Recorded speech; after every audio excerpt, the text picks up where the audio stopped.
이제 하나님 말씀을 받겠습니다. 이 시간 우리에게 주시는 하나님 말씀은 다니엘서 6장 1절에서 15절 말씀입니다. 구약성경 1242쪽에 있습니다. 다니엘서 6장 1절에서 15절 말씀을 우리 찾으셨으면 한 절씩 교독하도록 하겠습니다. 다리오가 자기의 뜻대로 고관 120명을 세워 전국을 통치하게 하고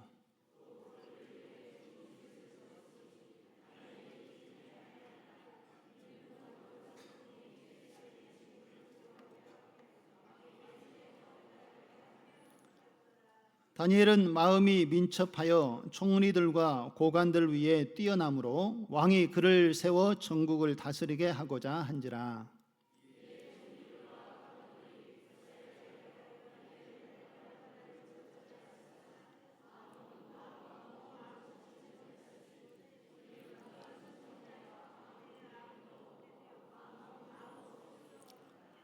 그들이 이르되 이 다니엘은 그 하나님의 율법에서 근거를 찾지 못하면 그를 고발할 수 없으리라 하고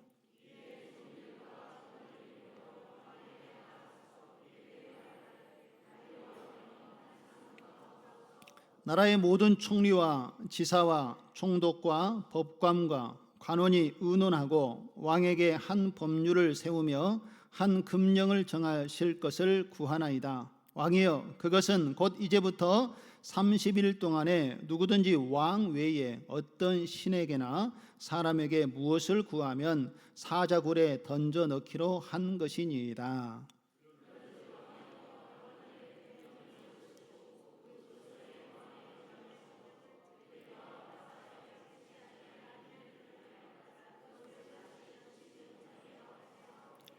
이에 다리오 왕이 조서에 왕의 도장을 찍어 금령을 내니라.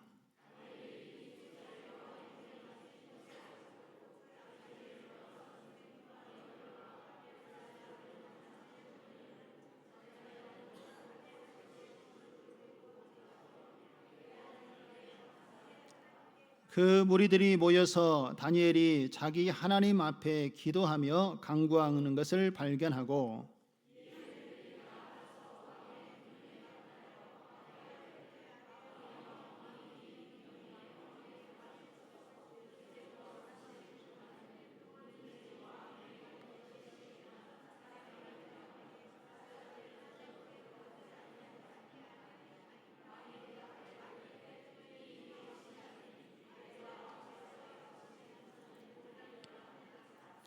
그들이 왕 앞에서 말하여 이르되 왕이여, 사로잡혀 온 유다 자손 중 다니엘이 왕과 왕의 도장이 찍힌 금령을 존중하지 아니하고 하루 3번씩 기도하나이다 하니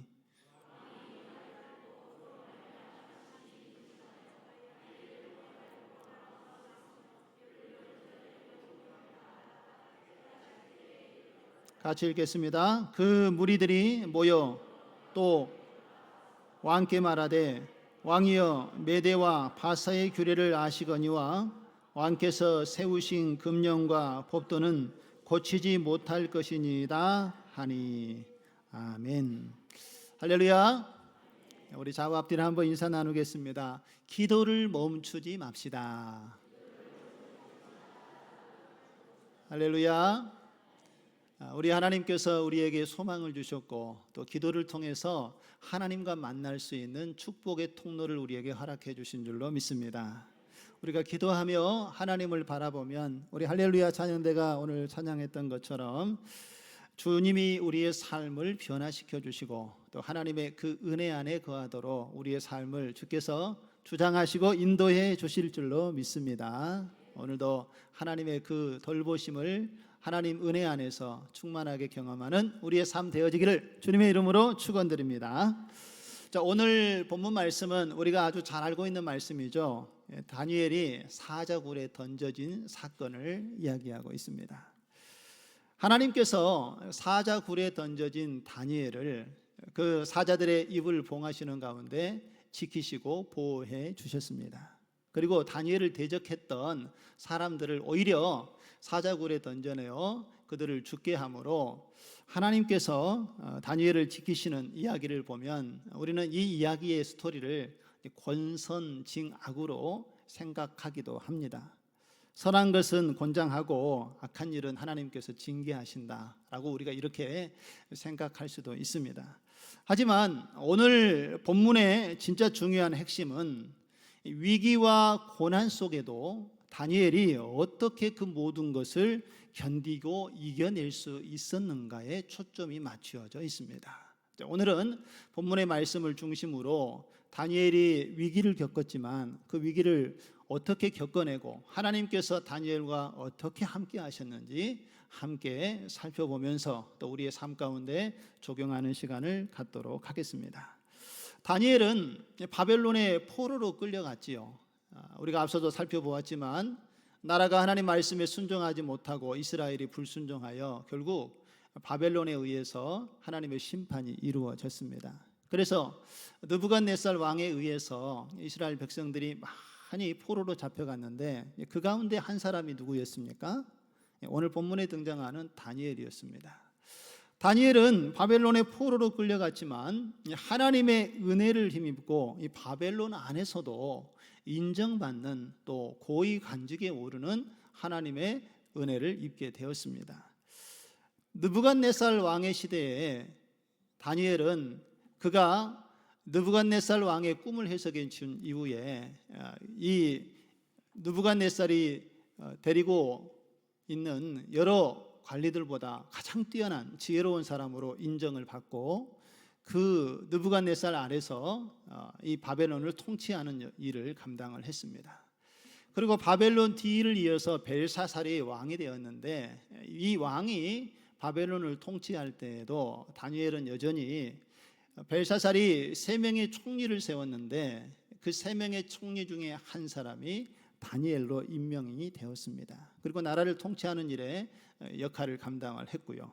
이제 오늘 본문에 보면 이제 이 바벨론의 뒤를 이어서 메대 사람 다리오가 왕위에 즉위하게 되는데 이 다리오가 통치할 때에도 여전히 다니엘은 그 왕 옆에서 고위 관직에서 역할을 감당하고 있는 것을 보게 되어집니다.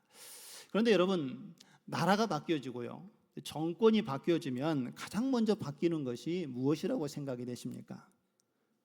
그렇죠? 정권이 바뀌고 나라가 바뀌면 가장 먼저 그 지도자들은 새로운 고관과 관리를 세우는 것을 볼 수가 있습니다. 그런데 오늘 다니엘은 어떻습니까? 지금 나라가 바벨론에서 메대로 바뀌었고 왕도 바뀌어졌지만 다니엘은 여전히 왕의 총애를 받고 또 그 역할을 감당하고 있는 것을 볼 수가 있습니다. 오늘 본문에 1절에서 3절이 그것을 자세하게 이야기해 주고 있는데 한번 살펴보실까요?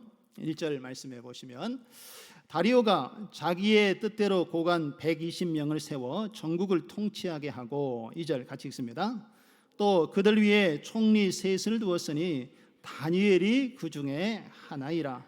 이는 고관들로 총리에게 자기의 직무를 보게 하여 왕에게 손해가 없게 하려 함이었더라. 다니엘은 마음이 민첩하여 총리들과 고관들 위에 뛰어남으로 왕이 그를 세워 어떻게 했습니까? 전국을 다스리게 하고자 한지라. 할렐루야. 다리오 왕은 이 다니엘을 총리로 세우고 그를 통하여 전국을 다스리도록 하는 권세를 주었습니다. 그리고 이 다리오의 총애를 받으면서 다니엘은 여전히 그 고관들 위에서 그들을 다스리고 통치하는 역할을 감당했던 것을 볼 수가 있습니다. 그런데 이 일로 인하여서 다니엘은 그 당시에 주변에 있는 총리와 고관들에 의해서 시기함을 받게 됩니다. 그리고 시기심이 가득한 이 총리와 고관들이 다니엘을 모함하려고 계획을 세우는 것을 보게 됩니다. 그것이 4절의 말씀에 이렇게 이야기되어집니다. 이에 총리들과 고관들이 국사에 대하여 다니엘을 모할 근거를 찾습니까? 고발할 근거를 찾고자 하였으나 아무 근거, 아무 허물도 찾지 못하였으니 이는 그가 충성되어 아무 그릇됨도 없고 아무 허물도 없었음이었더라. 할렐루야. 여러분, 주변에 총리와 다른 고관들은 시기하여서 다니엘을 넘어뜨리려고 그가 가지고 있는 국사의 여러 일들 가운데 흠을 찾으려고 애썼습니다. 그런데 여러분, 고발할 근거를 찾았습니까? 찾지 못했습니까? 아무것도 찾지 못했습니다. 혹자들은 이런 말을 하지요. 털어서 먼지 안 나는 사람 없다 라는 말을 공공연하게 하는데, 여러분 어떻습니까? 여러분 이렇게 털면은 먼지 안 나십니까? 먼지 안 날 사람이 거의 없는 것 같습니다. 그런데 놀랍게도 오늘 다니엘은 그 고관들이 다니엘의 흠을 잡으려고 모든 것을 다 조사해 보았지만 다니엘은 어떠한 흠도 결함도 없었던 것을 볼 수가 있습니다. 사람들은 자신들이 어떠한 욕망을 채우고 자신의 필요를 채우기 위해서 불법을 저지르기도 하고 그리고 높은 자리에 올라가려는 모습이 있지만, 우리 하나님을 믿는 하나님의 부르심을 받은 성도들은 세상의 사람들의 모습과는 달라야 될 줄로 믿습니다. 우리는 오늘 다니엘과 같이 털어서도 먼지가 안 나는 그러한 삶을 살기 위해 노력하는 주의 백성이 되어야 될 줄로 믿습니다. 물론 우리가 연약하여서 완벽할 수는 없습니다. 그러나 우리가 예수님의 모습을 닮아가기 위해서 노력하는 믿음은 우리에게 있어야 된다는 것이지요. 어찌할 수 없어서 감당하지 못한 연약한 부분은 하나님께 기도하고 주님의 도우심을 구하는 믿음이 우리에게 있어야 한다는 것입니다. 그런데 여러분, 우리가 정직하게 살면 좀 손해보는 것 같은 느낌이 들지 않습니까? 남들은 약간의 부정부패를 저지르면서 자기의 필요를 채워가는데 우리는 정직만 외치다가 다른 것을 놓쳐버리는 그런 생각이 들어서 우리가 손해보고 사는 것 아닌가라는 생각이 들지만 그렇지 않습니다. 하나님께서는 정직한 자를 눈여겨보고 계신 것을 잊지 마시기 바랍니다. 그리고 겸손하고 하나님 앞에 진실한 자를 하나님께서는 들어 사용하시고 그를 통하여서 하나님의 놀라운 일들을 이루어 가시는 줄로 믿습니다. 그리고 그 정직한 자의 필요를 가장 좋은 때에 가장 적절한 것으로 채우시는 분이 우리 하나님 되심을 믿으시기를 바랍니다. 다니엘을 시기한 이 관원들 그리고 이 총리들은 다니엘에게서 도덕적인 어떠한 문제 그리고 국가적으로 일을 감당하는 업무적인 어떠한 문제, 그런 흠을 찾으려고 애썼습니다. 다니엘이 틀린 점이 무엇이었는가, 그것을 찾으려고 애썼지만 그들이 가지고 있는 제도와 법도 속에서는 아무것도 찾아낼 수가 없었습니다. 그래서 그들은 자기들과 다른 점을 공격해야겠다라고 결정을 했습니다. 이 다른 점이라는 것은 여러분 무엇이겠습니까? 당시에 보니까 다니엘은 하나님을 믿는 믿음의 신앙 안에서 하나님께 기도하고 하나님을 바라보는 종교적인 모습을 가지고 있는 것을 이 고관과 총리들이 발견을 하게 됐습니다. 그래서 다니엘이 하나님을 믿는 그 믿음의 신앙이 위법이 되도록 법령을 새로 제정했던 것입니다. 다니엘이 정직하게 하나님을 바라보고 섬기고 있는데 그들이 현재 가지고 있는 법으로는 다니엘을 넘어뜨릴 수가 없어서 오히려 다니엘이 행하는 그 일이 법에 위배가 되도록 법을 정해서 다니엘을 넘어뜨리려 했다라는 것이지요. 다니엘은 하나님께 신실한 믿음을 가지고 있는 사람이었습니다. 그리고 하나님께 하루에 3번 위층에 올라가서 무릎 꿇고 예루살렘을 향하여 기도하는 그러한 신실한 믿음을 마음에 정하고 그것을 이루어가는 삶의 모습을 보여주었는데 이 고관과 총리들이 이 사실을 알게 되었다는 것입니다. 그래서 이것을 통하여 다니엘을 넘어뜨리려는 법을 세웠는데 그것이 7절에 이렇게 이야기되어지고 있습니다. 우리 7절 말씀을 한번 보실까요? 나라의 모든 총리와 지사와 총독과 법관과 간원이 의논하고 왕에게 한 법률을 세우며 한 금령을 정하실 것을 구하나이다. 같이 한번 읽습니다. 왕이여, 그것은 곧 이제부터 30일 동안에 누구든지 왕 외에 어떤 신에게나 사람에게 무엇을 구하면 사자굴에 던져 넣기로 한 것이니이다 라고 법을 정하여서 왕에게 그 법을 올렸던 것을 볼 수가 있습니다. 어떤 법이었습니까? 30일 동안 왕 외에 어떤 신이나 사람에게 예배나 기도를 해서는 안 된다라는 것입니다. 만약 이것을 어기는 사람은 어떤 처벌을 내리기로 했습니까? 사자굴에 던져 넣어서 사자의 먹이가 되어 죽이겠다라는 강력한 처벌 규정을 적어서 법령으로 만들었습니다. 여러분, 표면적으로 보면 이 법령이 왕 앞에 올려졌을 때에 왕이 어떻게 여겼겠습니까?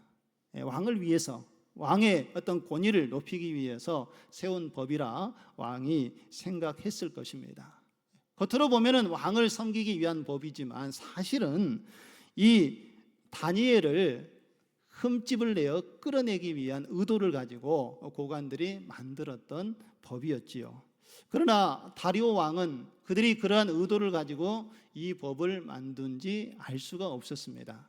그래서 신하들이 요구한 대로 그 법을 받아들이고 도장을 찍고 그리고 조서를 내어 사람들 앞에 공포하게 되었습니다. 그리고 이 법은 이제 온 땅에 조서로 선포가 되었지요. 여러분, 그렇다면 이제 다니엘의 모습으로 다시 한번 돌아와 보실까요? 다니엘은 왜 하루에 3번씩 예루살렘을 바라보면서 예루살렘을 위하여 기도했을까요? 다니엘이 그렇게 예루살렘을 향하여 기도하게 된 배경은 우리가 열왕기상 8장을 보면은 그 의미를 알 수가 있습니다. 열왕기상 8장에는 어떤 내용이 기록되어져 있는가 하면 솔로몬이 드디어 하나님께 예배할 성전을 짓게 됩니다. 성전을 완공하고 난 다음에 이제 성전 봉헌식을 할 때에 솔로몬이 하나님께 기도를 올려드리는 기도의 내용이 열왕기상 8장 48절에서 50절에 기록이 되어져 있습니다. 여러 상황을 놓고 솔로몬이 기도를 했는데 그 한 부분을 함께 살펴보겠습니다. 우리 48절, 49절, 50절을 한번 보실까요? 솔로몬이 이렇게 기도합니다. 자기를 사로잡아 간 적국의 땅에서, 이건 이제 이스라엘 백성들이 포로가 된 상태를 이야기하는 거죠. 온 마음과 온 뜻으로 주께 돌아와서 주께서 그들의 조상에게 주신 땅, 곧 주께서 택하신 성읍과 내가 주의 이름을 위하여 건축한 성전 있는 쪽을 향하여 뭐하면요? 주께 기도하거든. 주는 계신 곳 하늘에서 그들의 기도와 간구를 들으시고 그들의 일을 돌아보시오며, 50절 같이 읽습니다. 주께 범죄한 백성을 용서하시며 주께 범한 그 모든 허물을 사하시고 그들을 사로잡아 간 자 앞에서 그들로 불쌍히 여김을 얻게 하사 그 사람들로 그들을 불쌍히 여기게 하옵소서. 할렐루야. 사실 당시에는 이스라엘 백성들이 아직 포로로 잡혀간 상황은 아니었습니다. 그런데 솔로몬이 이 백성들이 이러한 어려움을 당하게 될 것을 미리 생각을 하고 이스라엘 백성들이 포로로 잡혀갔을 때 그들이 이제는 어디를 바라보겠습니까? 그들을 구원할 자는 누구이시죠?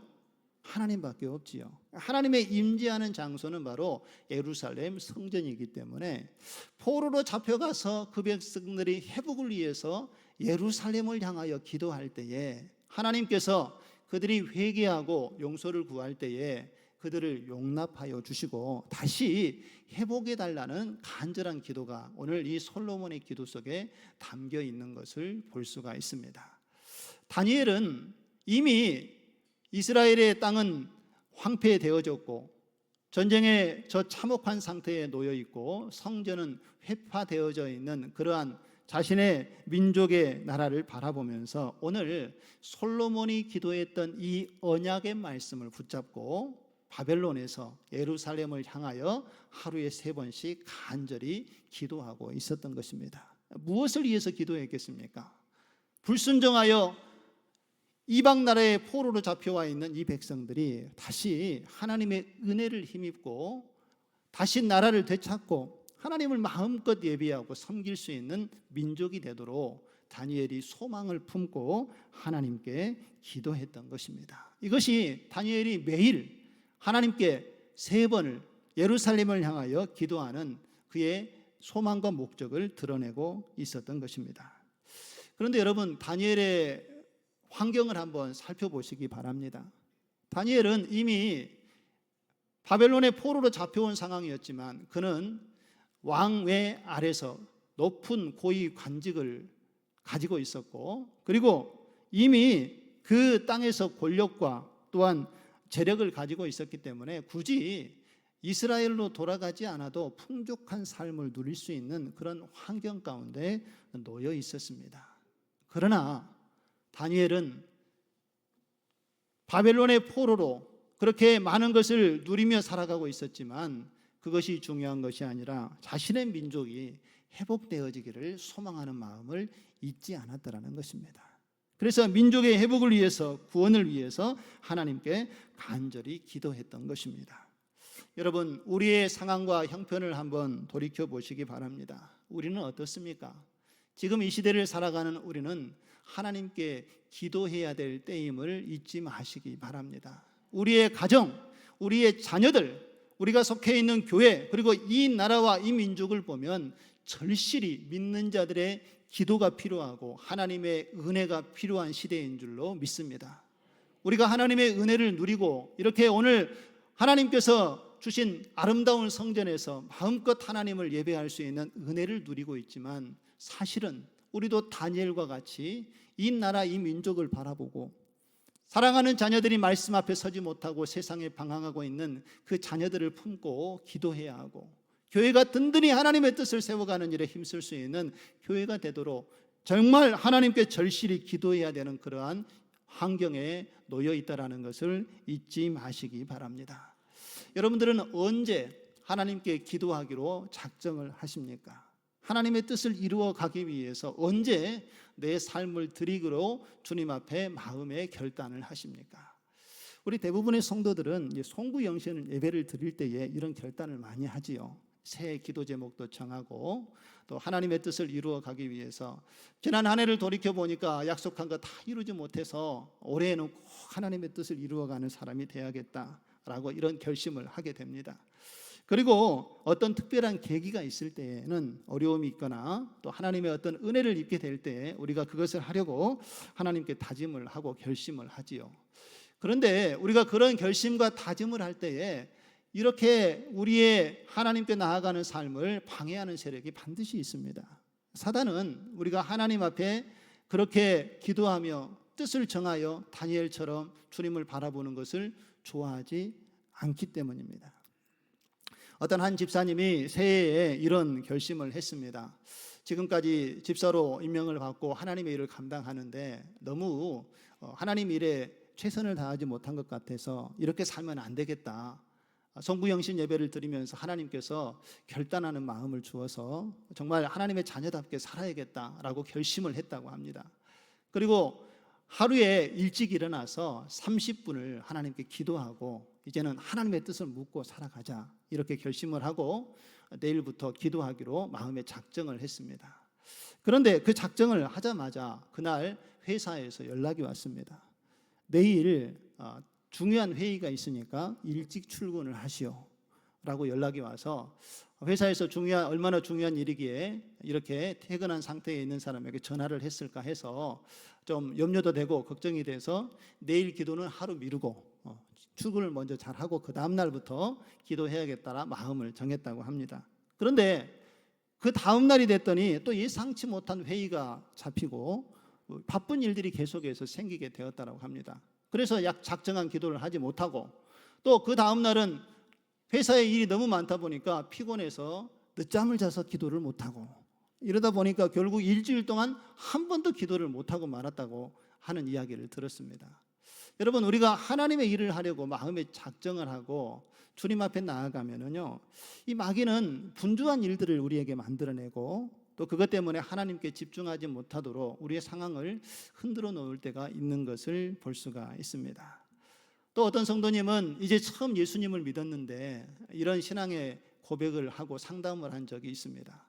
예수님 믿고 이제 구원의 확신을 얻고 하나님의 은혜를 알고 나니까 하나님을 더 깊이 알고 싶고 정말 기도가 무엇인지 깨닫고 싶어서 새벽 예배를 참석해야 됐다는 마음을 하나님께서 주셔서 결단을 하고 이제 예배를 나오려고 마음의 준비를 했습니다. 그리고 예배를 나와서 기도를 하는데 하나님께 나와서 예배하자마자 오히려 집안에 안 좋은 일들이 막 일어나게 됐다라는 겁니다.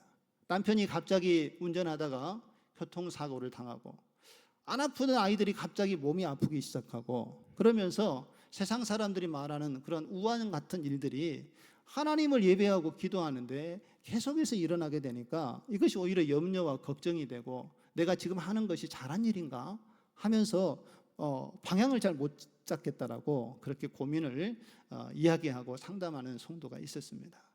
여러분, 우리가 하나님의 믿음을 가지고 하나님의 일을 하려고 할 때 사단은 또 우리의 건강의 문제로 주변의 여러 상황들을 가지고 우리가 하나님 앞에 서지 못하도록 우리를 흔드는 일들이 일어나는 것을 보게 된다는 것이지요. 또 어떤 신혼부부는요, 믿음의 신앙을 잘 지키고 이제 우리가 결혼했으니 하나님께서 원하시는 믿음의 가정을 든든하게 세워가자. 우리가 매일 하나님께 기도하고 기도의 습관을 갖는 사람이 됐으면 좋겠다 하고 부부가 의논을 하고 이제 일을 마치고 돌아오면 저녁에 합심해서 함께 기도하기로 작정을 했다라고 합니다. 얼마나 기쁘고 좋은 일입니까? 그리고 첫날 그 기도일을 하기로 작정을 했는데 아내가 일이 일찍 끝나서 먼저 들어오고 남편은 조금 늦게 왔는데 보니까 집안이 좀 정리가 안 돼 있어요. 그래서 남편이 한마디를 했습니다. 집안 정리 좀 하지 라고 얘기했는데 아내가 그 말을 듣고 기분이 좀 상했습니다. 나도 종일 일하고 왔는데 당신이 좀 지저분해 보이면 좀 도와주면 안 돼? 라고 이야기하다가 사소한 말다툼이 일어났습니다. 그날부터 싸우기 시작해서 서로 말도 안 하고 잠시 냉전이 진행이 되다가 기도회를 시작도 못했다라는 이야기를 합니다. 사단은요, 때로는 우리에게 분노의 감정 또 이런 다툼의 일들을 일으켜서 기도하는 것을 방해하는 일들이 일어나게 하는 것입니다. 여러분, 그런데 우리가 여기서 분명히 여러분들이 우리가 깨달아야 할 것은 이러한 문제가 있을 때 더욱 하나님께 기도해야 될 때임을 잊지 마시기 바랍니다. 왜냐하면 우리가 바쁘면 바쁠수록 하나님께 더 기도해야 되지 않겠습니까? 우리가 바쁘면은 하나님의 영적인 분별력을 우리가 갖지 못합니다. 그래서 더 기도하고 하나님의 뜻이 무엇인지 분별하도록 시간을 쪼개서라도 하나님께 기도하는 자리가 우리에게 필요하다는 것이지요. 그래야 하나님의 뜻을 분별하여 나아갈 수 있는 것 아니겠습니까? 우리가 하나님을 섬기다가 몸이 아프거나 어려운 일들이 일어나게 되면 우리의 병을 치료하시고 회복하시는 분이 하나님이시기 때문에 그런 문제에 직면하면 더 하나님께 나아가서 우리가 기도해야 되는 것 아니겠습니까? 관계 속에서 어떠한 다툼과 분노함이 일어났다면 우리는 회개하고 서로 용서를 구하고 화해하면서 성령 안에 하나 되게 한 것을 함께 지키기 위해서 기도의 자리로 나아가야 하는 것입니다. 우리가 하나님이 주시는 은혜와 평강이 우리에게 넘친다면 오히려 그것을 붙잡고 감사하며 하나님께 기도하는 것이 하나님을 따르는 성도들의 삶의 모습인 것을 잊지 마시기 바랍니다. 우리가 마음을 정하여 하나님의 일을 하려고 할 때에 사단이 여러 방법으로 우리를 공격하려고 할 그때에 흔들리지 않는 믿음으로 하나님을 바라보고 기도의 자리를 지킬 수 있는 저와 여러분 되어지기를 주님의 이름으로 축원드립니다. 보세요, 이제 다니엘도 그렇게 민족의 구원을 위해서 하나님께 하루에 3번씩 창문을 열고 예루살렘을 향하여 기도할 때에 그에게도 사단의 공격이 있었던 것을 볼 수가 있습니다. 여러분, 어떤 공격이 있었겠습니까? 사단이 다니엘에게 다가와서 다니엘에게 이런 이야기를 하지 않았겠습니까? 지금 조서가 내려졌는데 이 조서는 며칠짜리 조서입니까? 30일짜리입니다. 30일만 지나면 조서의 효력이 없습니다. 다니엘 30일만 참어. 30일만 기도 안 하고 지나가면 너 문제 없을 거야 라고 이야기하며 속삭이지 않았겠습니까? 하나님도 이해하실 거야. 아니면 이번에 기도할 때에는 좀 문을 닫고 기도하면 되지 않겠어? 남들이 보이지 않게. 우리가 문을 닫았다고 하나님께 기도 안 하는 거 아니지 않잖아. 하나님이 다 아실 거야. 하나님도 이해하실 거야 라고 이렇게 아마 다니엘에게 다가와서 유혹의 소리를 하지 않았을까 생각을 해봅니다. 그런데 여러분, 다니엘은 어떻습니까? 오직 하나님을 의지하고 믿음의 신앙을 바로 세웠던 것을 볼 수가 있습니다. 우리 10절 말씀을 한번 보실까요? 이러한 상황 속에 놓여 있을 때 다니엘이 이렇게 행동을 합니다. 같이 한번 읽겠습니다. 다니엘이 이 조서에 왕의 도장이 찍힌 것을 알고도 자기 집에 돌아가서 윗방에 올라가 예루살렘을 향하여 창문을 열고 전에 하던 대로 하루 3번씩 무릎을 꿇고 기도하며 그의 하나님께 감사하였더라. 할렐루야. 다니엘이 처한 상황에서 그는 위기와 두려움을 가질 수 있는 환경이었음에도 불구하고 그 기도회를 계속 진행하다가는 생명을 잃을 수 있는 그러한 상황이었음에도 불구하고 다니엘은 하나님을 향한 기도의 자리에서 벗어나지 않았습니다. 하나님을 철저하게 의지하고 하나님이 자신의 인생의 주관자이심을 바라보면서 그가 세상을 두려워하는 것이 아니라 하나님을 경외하고 두려워하는 마음이 있었기 때문에 다니엘은 그 믿음을 지키게 된 줄로 믿습니다. 다니엘이 하나님을 온전히 바라보지 아니하였으면은 그가 그 기도를 중단하고 말았을 것입니다. 그러나 하나님을 바라보는 가운데에 그를 통하여 하나님께서 이루실 일들을 기대하고 다니엘은 하나님께 맡기며 기도의 자리를 지켰던 것을 볼 수가 있습니다. 여러분, 우리가 믿음의 신앙을 하다 살아가다 보면은 오늘 이렇게 다니엘처럼 우리의 신앙이 시험대에 오를 때가 있습니다. 또 우리가 하나님께 기도하는데 우리의 기도의 자리가 시험대에 오를 때가 있다라는 것이지요. 우리의 삶의 모습 속에서 하나님을 의지하고 우리가 하나님께 기도하고 가정을 위해서 기도하고 자녀들을 위해서 기도하고 교회를 위해서 기도하고 이 나라와 민족을 위해서 우리가 기도하는데 이 기도를 방해하는 사단의 세력이 우리의 생명을 위협할 정도로 방해한다면 여러분들은 어떻게 하시겠습니까? 기도를 계속 이어가시겠습니까? 아니면 상황에 적절하게 타협하고 그 상황을 모면한 뒤에 새로운 기도의 방법을 모색하시겠습니까? 오늘 우리는 다니엘의 모습을 통하여서 어떠한 환경 속에서도 하나님을 바라볼 수 있는 신실한 믿음으로 기도하는 우리의 모습 되어지기를 소망합니다. 여러분, 다니엘은요 하나님께 기도할 때에 이 법을 어기고 나면 사자굴에 던져지게 된다라는 것을 알고 있었습니다. 그리고 그에게는 사자굴에 던져졌을 때에 하나님께서 나를 확실히 지켜주실 거라는 그러한 믿음을 가지고 하나님께 기도했던 것은 아닙니다. 오히려 그의 기도에 보면은 그는 이미 죽을 각오를 하고 하나님께 기도의 자리로 나아갔던 것을 볼 수가 있습니다. 이 조서가 이미 반포되어진 것을 알았기 때문에 자신이 기도의 자리로 나아가면 들통날 것이고 그리고 그는 법대로 처형을 받을 수 있는 그러한 상황에 놓여 있다라는 것을 분명히 알았다라는 거죠. 우리가 여러분 간절함과 어떤 절박한 마음으로 하나님께 기도할 때 때로는 사단이 오늘 다니엘에게 이렇게 방해하고 공격했던 것처럼 우리도 이러한 공격과 시험을 받을 때가 있다라는 것입니다. 그럴 때 우리는 하나님을 믿음의 눈으로 바라보고 하나님께 기도하며 우리의 기도를 멈추지 않는 우리의 삶 되어지기를 주님의 이름으로 축원드립니다. 우리가 기도의 자리에서 하나님을 바라보고 하나님의 이름을 간절히 부르게 되면 하나님께서는 우리의 기도를 외면하지 아니하시고 우리의 기도를 들으시고 응답하여 주실 줄로 믿습니다. 여러분, 다니엘이 기도했습니다. 그리고 어떻게 됐습니까? 다니엘은 결국 사자굴에 던져지게 되었습니다. 극적인 변화는 일어나지 않았습니다. 저는 이 본문을 읽으면서 그런 생각을 했습니다. 다니엘이 그렇게 어려운 환경 속에서 믿음을 지켰으니 하나님께서 극적으로 그를 구해주지 않을까 하는 생각을 했지만 오늘 다니엘은 사자굴에 던져지게 되었습니다. 극적인 변화는 일어나지 않았습니다. 그러나 하나님께서는 그 환경 속에서도 다니엘을 지키고 그의 삶을 이끄시고 인도하시는 하나님이 되어 주신 줄로 믿습니다. 다니엘을 아끼고 사랑했던 당시의 왕 다리오는요 다니엘을 어떻게 하면 구할 수 있을까 여러 가지 방법을 모색했지만 다니엘을 구할 수가 없었습니다. 왜냐하면 이미 법으로 공포되어졌고 그 법을 어긴 다니엘이 잡혀서 와 있는 상황이었기 때문에 다니엘을 어떻게 도울 수가 없었습니다. 안타까운 마음이었지만 다니엘을 이제 사자굴 속에 넣으라고 다리오가 명령을 하고 한 가지 이야기를 합니다. 네가 믿는 하나님이 너를 지켜주실 거야 라고 이야기하면서 다니엘을 사자굴 속에 던져 넣습니다.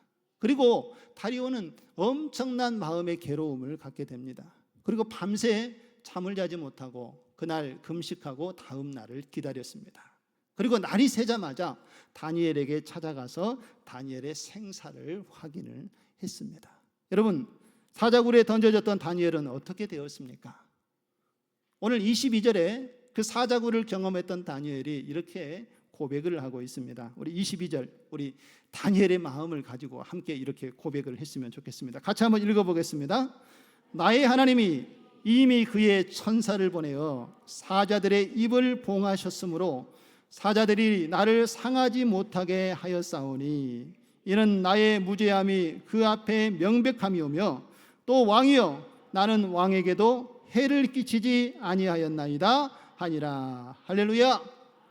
하나님께서 천사를 보내서 그 사자의 입을 틀어 막으시고 다니엘을 안전하게 보살펴 주셨다는 것입니다.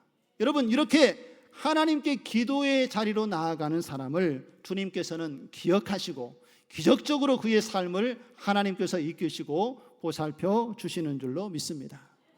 사도행전 12장에 보면은요, 이와 비슷한 사건이 또 나옵니다. 베드로가 복음을 전하다가 감옥에 갇히게 되지요. 그리고 당시에 통치하고 있었던 헤롯 아그리빠는 야고보가 잡혀서 죽은 모습을 보고 이 유대인들이 기뻐하는 모습을 보게 되었습니다. 그리고 유대인들의 환심을 사기 위해서 그는 기독교를 핍박하고 이제 잡혀있는 베드로도 처형할 마음을 가지고 있었습니다. 그런데 당시에 유월절 기간이었기 때문에 유월절 기간이 지나고 나면 처형하려고 계획하고 있었던 그 찰나에 베드로가 옥에 갇혀 있다라는 것을 성도들이 알고 그 시에 함께 뜨겁게 마음 모아 기도했습니다. 그 기도 가운데 하나님께서 베드로에게 놀라운 역사를 일으키시죠. 오늘 다니엘에게 천사를 보내서 그를 지켜주었던 것처럼 이때에도 하나님께서 천사를 보내서 베드로를 돕습니다. 자고 있는 베드로를 흔들어 깨우고 그 손에 쇠고랑이 채워져 있는 것을 풀게 하고 그리고 갇혀 있었던 감옥의 철문을 하나하나 열게 하여 그곳에서 베드로가 나올 수 있도록 하나님께서 구출하시는 것을 볼 수가 있습니다. 성도들이 베드로가 갇혀 있어서 순교할 수 있는 없는 그런 순교할 수 있는 상황 속에 놓여 있는 것을 보고 마음을 모아 하나님께 간절히 기도했다는 것입니다. 하나님께서 그 기도를 들으시고 그들을 통하여서 베드로를 살리시고 하나님의 놀라운 구원의 역사를 이루도록 함께해 주신 줄로 믿습니다. 기도는 하나님과 소통하는 생명줄임을 믿으시기 바랍니다. 기도 없이는 하나님의 역사가 이루어질 수가 없습니다. 우리의 기도는 항상 믿음과 함께 간다는 것을 기억하시기 바랍니다. 여러분, 우리도 하나님을 향하여서 난 이 기도의 창문을 활짝 열고 다니엘처럼 하나님께 마음을 두고 하나님의 뜻이 이루어지도록 간절한 마음으로 부르짖어 기도하는 저와 여러분의 삶 되어지기를 소망합니다. 우리 교회가, 우리 자녀들이, 또 우리 나라와 민족이 어려운 환경에서 벗어나 평강을 누리기를 원하십니까? 그렇다면 하나님의 이름을 부르시기 바랍니다. 기도의 자리를 떠나지 마시고 하나님을 의지하고 주의 능력을 소망하며 함께 기도하기를 원합니다. 여러분, 사무엘은요, 하나님께 기도할 때에 내가 기도하는 것을 쉬는 것을 죄라고 여겼던 것을 우리에게 말씀을 하고 있습니다. 사무엘상 12장 23절의 말씀을 한번 보실까요? 우리 같이 한번 읽겠습니다. 나는 너희를 위하여 기도하기를 쉬는 죄를 여호와 앞에 결단코 범하지 아니하고 선하고 의로운 길로 너희에게 가르칠 것인즉 이라고 말씀을 하고 있습니다. 여러분, 기도하지 않은 것을 혹시 죄라고 생각해 보신 적이 있으십니까? 우리는 너무 가볍게 이것을 넘길 때가 있습니다. 그러나 오늘 영적인 지도자였던 선지자요 제사장이었던 사무엘은 백성들을 위하여 기도하지 않는 것을 죄로 여길 정도로 기도에 대해서 중요한 의미를 두고 있었던 것을 볼 수가 있습니다. 당시에 이스라엘 백성들은 하나님 앞에 불순종한 죄인들이었지요. 사사시대에 하나님께 왕을 세워달라고 이야기하면서 하나님을 왕으로 인정하지 않은 그러한 죄인들을 향하여 사무엘은 끊임없이 기도하고 그들을 하나님과 연결시키기 위하여서 중재자의 역할을 했던 것을 오늘 사무엘의 이 기도 속에서 우리가 살펴볼 수가 있습니다. 여러분, 우리가 하나님의 뜻을 이루는 통로로 기도를 하나님께서 우리에게 주셨다는 것을 기억하시고 기도를 멈추지 마시고 늘 주님 앞에 기도의 자리로 나아갈 수 있는 저와 여러분의 삶 되어지기를 소망합니다. 포기하지 마시고 하나님을 붙잡고 기도의 자리로 나아가시기 바랍니다. 하나님께서는 그 기도를 통하여서 우리를 통하여 놀라운 역사를 이루어 가실 줄로 믿습니다. 우리 기도해야 될 자리가 얼마나 많습니까? 새벽마다 나오셔서 하나님의 기도의 문을 여시고요, 미스바 기도에 나오셔서 간절히 하나님께 부르짖어 기도하는 가운데 기도의 응답을 받으시고, 금요 기도에 나오셔서 하나님께 찬양과 예배를 드리며 우리 하나님을 바라볼 때에 하나님께서 놀라운 역사를 이루어 가실 줄로 믿습니다. 올해 시작할 때에 여러분 기도하고 하나님의 뜻을 이루어 가기 위하여서 작정하였지만 그것을 이루지 못하고 여러분 낙심한 가운데 있는 성도들이 계십니까? 또 절망한 가운데 그것을 아직 시작도 못하고 있는 성도들이 있습니까? 오늘 주님께서 분명하게 말씀하십니다. 저와 여러분을 기도의 자리로 나와서 하나님의 이름을 부르고 주님께 간절히 부르짖어 간구하도록 우리를 주님께서 오늘 부르고 계신다는 것을 여러분 기억하시고 기도의 자리로 나아가시고 기도를 멈추지 마시고 하나님의 뜻을 함께 이루어갈 수 있는 저와 여러분 되어지기를 주님의 이름으로 축원드립니다.